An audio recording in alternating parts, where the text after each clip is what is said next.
Ty kokso. A ozaj. A to je celkom také naprdlo, mám doma takéto farby.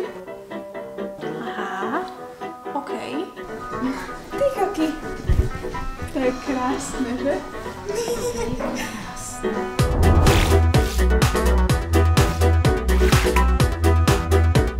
Pri ďalšom videjku, toto videjko po veľmi dlhej dobe, áno, je to tak, naozaj som sa vrátila na YouTube a strašne sa na to teším, pretože už naozaj je čas začať znova tvoriť a strašne mi to chýbalo a som rada, že som tu na aktuálne. Takže predtým ako začneme, tak chcem povedať, že ak náhodou tieto videjka nebudú vychádzať pravidelne, tak mi dajte chvíľku čas na to si trošku zvyknúť, trošku sa do toho pustiť, pretože aj keď aktuálne sa zdám v pohode, čo som, tak sú dní, kedy som proste hore dole a tak ďalej, takže budem veľmi rada, ak budete trpezliví, kým sa do toho znova dostanem. A ak náhodou neviete, čo sa za posledné mesiace dialo, tak určite choďte na môj Instagram, aby ste vedeli všetky updaty. No a toto videjko, ktoré aktuálne pozeráte, je prvá časť našej série Glow Up. Je to nová séria, ktorú chcem priviesť na tento kanál a postupne budem vlastne zisťovať o rôznych stylistiek, kaderníčiek a tak ďalej, že čo mám nosiť, akú mám mať farbu vlasov, aký strih mám mať a tak ďalej. Takže toto je prvá časť, kde sa ideme pozrieť s stylistkou Alexandrou na to, aké farby a aké strihy mám nosiť. A je to naozaj šokujúce, pretože som absolútne nečakala, akú odpoveď mi dá a trošku sa bojím.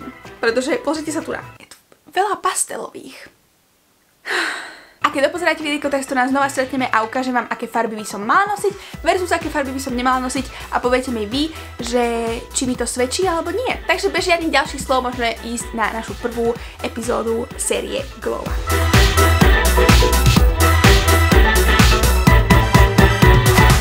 Dneska sme tu so stylistkou Alexandrou a ideme sa pozrieť na to, aké sú moje farby a aké mám nosiť celkovo oblečenie a na konci pôjdete s nami aj do nákupného centra, aby sme si ich vyskúšali na sebe, takže sa mega teším a poďme sa rovno pozrieť na to, čo som zač a čo mám nosiť. Takže najprv by sme prebrali teóriu farieb. Dobre je vedieť nejaké základné vlastnosti, že prečo označujeme niektorú farbu teplejšiu, prečo je chladnejšia a vlastne. Toto je zaujímavé, pretože ja zase mám strašne rada make-up a viem, že to aj vlastne platí na to, že kedy sú aké farby zvýraznia oči. Napríklad. Presne tak, presne. Hej. A viem, že som vláde čítala, že modrá strašne dobrá pre hnedé oči. Neviem, či to je pravda. Áno, je to pravda, lebo je to komplementárna farba. Hej. To je jedna z vecí, čo viem. Teplé farby máme vlastne od červenej po zelenú. Chladné farby sú od tiež určitý odtieň tej zelenej cez modrú až fialovú. V realite to vyzerá tak, že vlastne tie blondinky sú ten svetlejší typ a im viac pasujú tie svetlejšie farby. Kdežto tie tmavovlasky ako vy alebo ja, tak nám viacej pasujú tie sítejšie farby. Ak ste napríklad tmavá, chladná, tak budete zima. Ak ste, čo ja viem, tmavá, teplá, že máte teplú pokožku, tak ste jesenný typ. Keď ste zase svetlejší typ, chladnejší je leto a teplý typ, svetlejší je väčšinou tá jar. Tá farba, ktorá je oproti, je vlastne komplementárna. A využíva sa to aj vlastne aj na farbách vlasov, že napríklad niekto je blondinka, tak najviac zvýrazní farbu vlasov fialový top. Takže vlastne aj vaše vlasy najviac zvýrazní ten modrý top, lebo je to komplementárna farba. Môžeme ísť aj na tie šatky, budete sa aj takto vidieť? Vidím sa. Takže úplne taký základ je, že či ste chladný alebo teplý typ. To znamená, že či vám pristane viac tá strieborná farba, ktorá reprezentuje ten chladnejší typ, alebo tá zlatá farba. Čiže toto napríklad platí aj s bižutériou a takým veciam. Áno, áno. Vlasy. Tak keď si porovnáme, že striebornú a zlatú, že ktorá je v podstate ako keby lichotivejšia, hej? Akože ja tam vidím celkom tú zlatú, ale to tam vynecháte. Ja strašne mám rada striebornú. Áno, áno, mne sa viacej tá strieborná páči. Áno? Hej. Ale uvidíte to lepšie napríklad na červenej, že odtiene červenej, tak uvidíte tam, že myslím si, že ten chladnejší odtieň bude vhodnejší. Toto je také, že to je také podobné, jak mám tú tvár, ten odtieň, mám taký pocit. Podľa mňa je táto lepšia. Keď aj tým, že máte ako make-up, že trošku nemáte úplne bledú tú tvár, ale myslím si, že čo aj vidím na krku, že je tam tá taká skôr chladnejšia. Toto je podľa mňa farba pre vás. Toto je ono. Okay. Toto je topka. Ty kokso. A ozaj? Toto je krásna. Čože? Ja tam vidím, no, že úplne, že takto je keby vyzdvihlo tú moju tvár aj všetko. Toto ani nemám doma. Takúto nejakú farbu, ale je úplne krásna. Takéto študnejšie, že? Toto je pekné, áno, toto je vyslovene, že chladná. To je krásne. To je pekné, to je úplne pekné, také nejaké večerné šaty v tejto. Presne na ples, hej. No mne sa aj táto páči.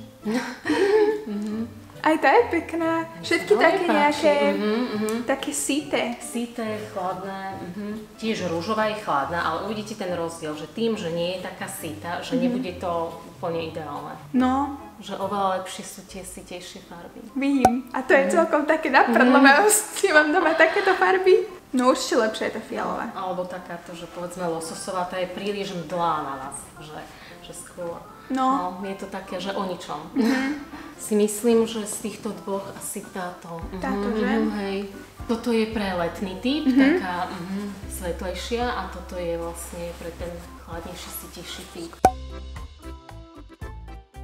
Napíšte potom do komentárov, že ktorá sa vám viacej páči, ale mne určite asi ide viacej táto, že ono mi to tak úplne tak vyzdvihne tú tvár, alebo ja neviem, jak to povedať. A je to strašne zaujímavé, pretože ja som vôbec nie tento typ, že by som si dala nejaké úplne výrazné farby, ale vyzerá, že budem musieť začať.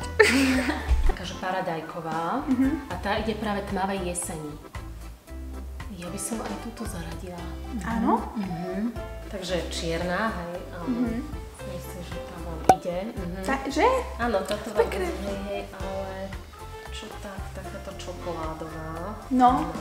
Podľa mňa aj toto. Aj toto môže byť. Skôr táto sitejšia. V tejto farbe som mala tú mikinu a to sa mi proste vôbec na sebe nepáčilo, ale táto tmavšia hnedá sa mi páči. To je taká lepšia. Podľa mňa. Aj toto je napríklad, že príliš taká už teplá. Teplá, no. To je pekné. To sa mi páči. Ale že skôr si hľadať napríklad, že keby ste hľadali, že riflovú bundu, tak skôr takú nejakú sítejšiu, tú tmavo-modrú. Aha, okej. Som vždy nosila také bledšie, že nie je také úplne síte tmavo-modré. Táto je čistejšia, táto je tlmenejšia, že... No, táto je taká... Taká vyprašená. Tuto je tá taká nevýraznejšia a tuto máme tú výraznejšiu. Toto je lepšie, podľa mňa. Fialkovo-modrá. Táto je krásna. Tá je pekná. To je úplne krásna. Mne sa možno viac páčila táto asi tá Royalu ako táto, ale ako nič sa nestane ani, že keď budete mať túto na sebe. To je pravda. Že ono toto je asi lepšie než táto. Môžem si ich dať takto, že... Toto? Táto už ma trošku tak ťahá. A tá je pekná. To sa mi páči. To je také fádne, presne. To je také splývajúce, že to pre tú blondinku. Tiež, ale keby bola v kombinácii s nejakou napríklad s touto čokoládovou, tak to už áno. Hej. Okej. Že vlastne si tu trošku dotvoríte tým kontrastom. Čiže toto ako top a toto ako... Nejaké sačko alebo nejakú... Takéto ešte sú, ale tieto sú zase fádne, hej, že toto hneď vidím, že toto je... Mne sa strašne páčia, akože na veciach, že sú strašne ako cute, také pekné, lenže na mňa to ozaj nevyzerá moc dobre, no. Aha. Táto je pekná. Okej. Lebo keď si dáte túto, tak táto je podľa mňa príliš taká už... Viac sa mi páči tá je to také, tak to splýva, no, toto je viacej také... Hej, také výraznejšie. Alebo niečo aj medzi tými dvoma, hej, by kľudne mohol byť nejaký. Takže toto väčšinou nosievam, takú toto mám doma a toto by som mala nosiť, lebo to tak viacej vynikne. No dobre, máme nejakú takú, že záver, že aký som teda... Áno, tak tmavá zima. Ešte predtým, ako sa vrhneme do druhej časti videjka, tak sme tu pred OXO prevádzkou, pretože už teraz máte v predaji moje nové drinčiky, takže ak náhodou ste ešte nevyskúšali, tak určite choďte na to a môžete si kúpiť drinčik Zojka alebo 10 z 10 a Zojka sa volá drinčik preto, pretože je aj sladký, ale aj kyselý, pretože Zojka vie byť kyselá a taktiež preto, lebo Zojka ešte nemala po sebe pomenovaný drinčik a myslím si, že to je proste také pekné gesto a bude z toho veľmi nadšená. A 10 preto, pretože je to mliečný, je to prvý môj mliečný a ja milujem mliečné bubble teas, takže myslím si, že vám bude chutiť a mali by ste ho skúsiť. A teraz ako druhú časť tohto videjka sme sa rozhodli ísť do Avionu, aby sme si ukázali v obchode, ako reálne vyzerajú tieto moje farby versus farby, ktoré by som nemala nosiť. To sú fádne, no. Tie by na mne nevyzerajú dobre.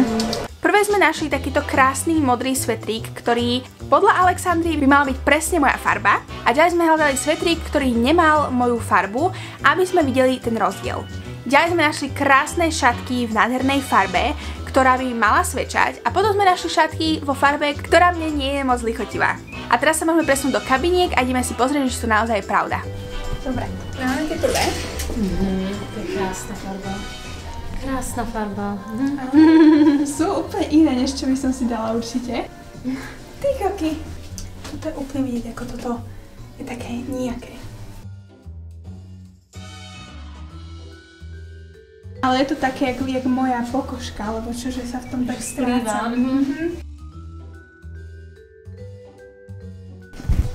To je krásne, že?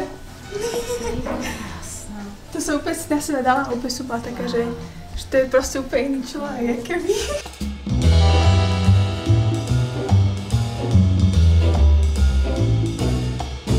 Vítajte na konci videjka. Ako sa... Mača?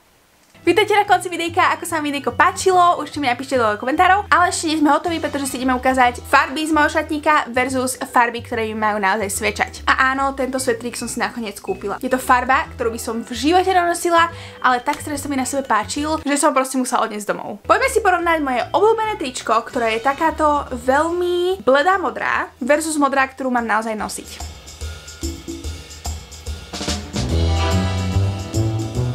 Toto je naozaj farba, pre ktorú by som sa nikdy neobzrela a nikdy by som si ju nekúpila, ale strašne sa mi páči na sebe, neviem prečo, proste normálne mi tak tá tvár, tie vlasy tak strašne akože zvýraznia. Takže určite mi napíšte dole komentárov, čo si vymyslíte. So stylistkou Alexandrou sme si taktiež prichystali jednu super ponuku pre vás.